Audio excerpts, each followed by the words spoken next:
A glândula da tireoide é importante para o funcionamento harmônico do organismo. Quando há um desequilíbrio na produção desses hormônios, temos os distúrbios da tireoide. Geralmente, esses distúrbios acometem o sexo feminino, como explica o Dr. André Vicente. Existe realmente um perfil que acaba apresentando maiores distúrbios da glândula tireoide.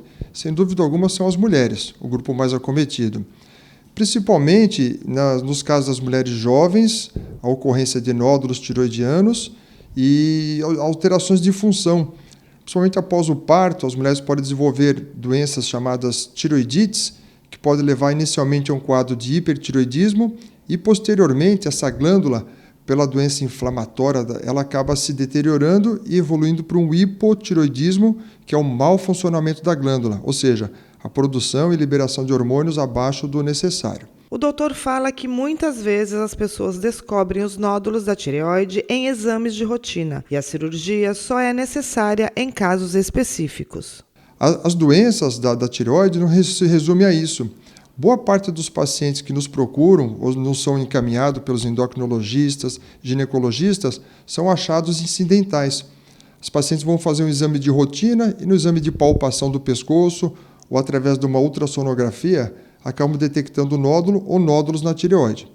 Não é motivo para alarme nem para ficar assustado, pois, em imensa maioria dos casos, a detecção do nódulo são nódulos benignos, o que requer, na maioria das vezes, acompanhamento.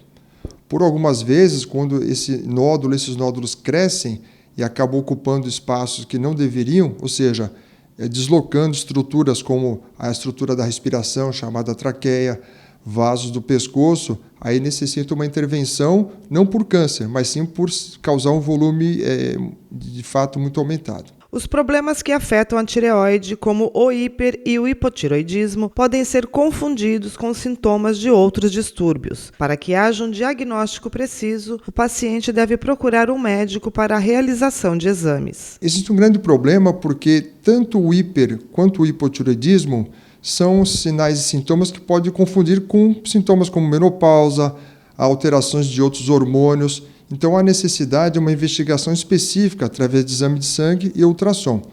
Nos casos do hipotireoidismo, que é o mais prevalente, as pessoas costumam sentir o organismo trabalhando em câmera lenta, ou seja, queda de cabelo, aumento de peso, inchaço nas pernas, uma fadiga excessiva, uma sonolência excessiva, uma diminuição do ritmo intestinal, ficando um pouco mais preso. Então, são sintomas alguns do hipotireoidismo. Lembrando que isso pode ser associado ou ser de outras doenças, né?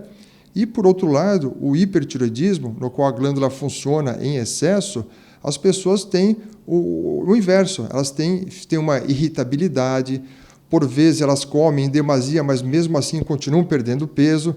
Que alegria, né? Pode ter queda de cabelo também associado, a pele mais seca, um tremor, uma insônia, ou seja, até o intestino funcionando um pouco mais do que o habitual.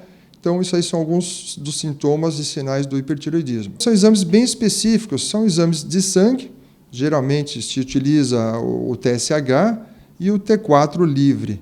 E, em alguns casos, a necessidade de ultrassom para saber se, além do hiper e do hipo, está associado a algum nódulo tireoidiano que necessite uma investigação para se afastar tumor. O cirurgião alerta que o diagnóstico precoce é a melhor solução para um tratamento eficaz. Tudo isso que estamos conversando é no sentido de esclarecimento e de forma alguma causar alarde. A pessoa precisa ter alguma queixa, né? Um aumento de volume cervical ou algum desses sinais e sintomas que eu falei a vocês.